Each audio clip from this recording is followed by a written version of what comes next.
Hi everyone, my name is Taylor Blazina and I am a student midwife at Midwives College of Utah and a nationally registered EMT. Today I will be presenting on the importance of breast and chest feeding.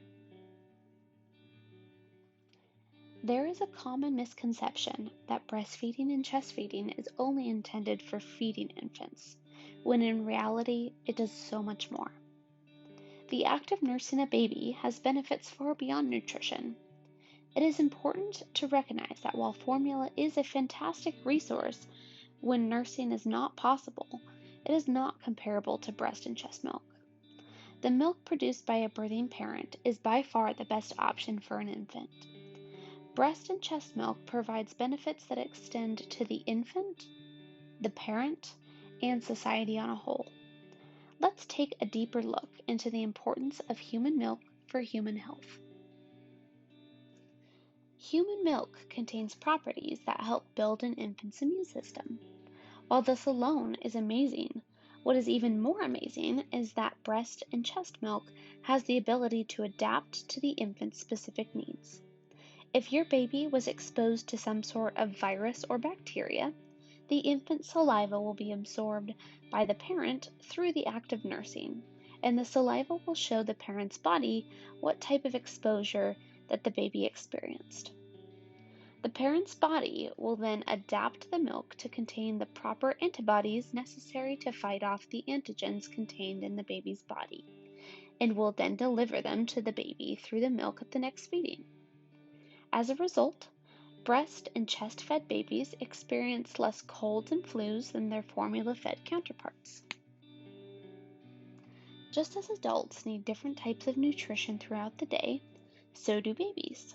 Human milk changes in quantity and composure throughout the day to best suit the baby's needs. In the morning, there tends to be more milk made per feeding to make up for the longer stretches of sleep at night. Throughout the day, breast and chest milk changes composure of carbs, fats, and protein, depending on the baby's age and their level of activity. The closer it is to the end of the day, human milk begins to produce properties such as melatonin to assist with nighttime sleeping. The parent's body knows to make these changes because of the symbiotic relationship it has with the baby during the act of nursing.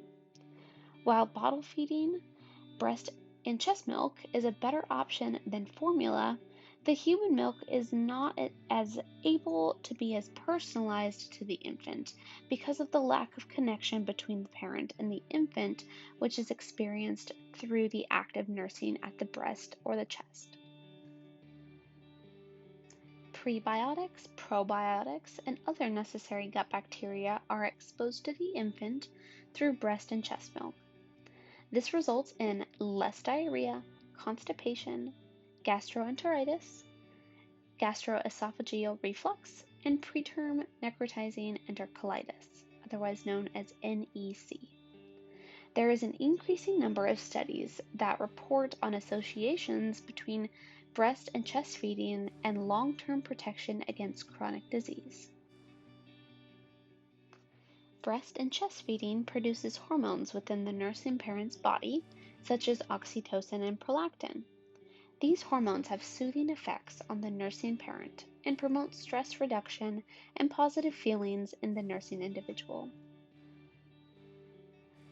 Breastfeeding and chest feeding makes traveling with an infant much easier.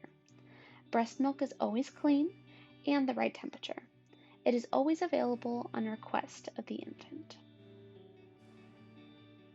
The act of nursing at the breast and chest helps facilitate bonding between the parent and the baby.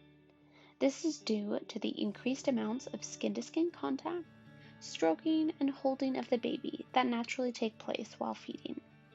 Nursing parents statistically learn their baby's cues faster, which lead to less stressful environments for the baby as well as for all individuals who live in the home.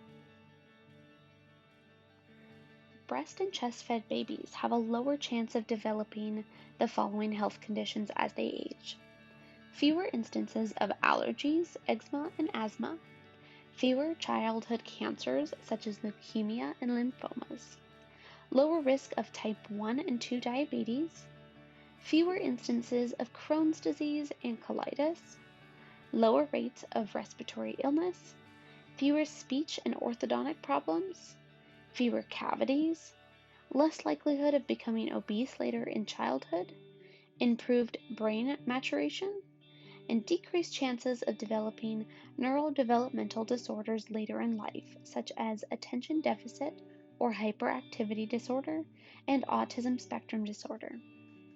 Thank you for listening to my presentation today, and I hope you enjoy.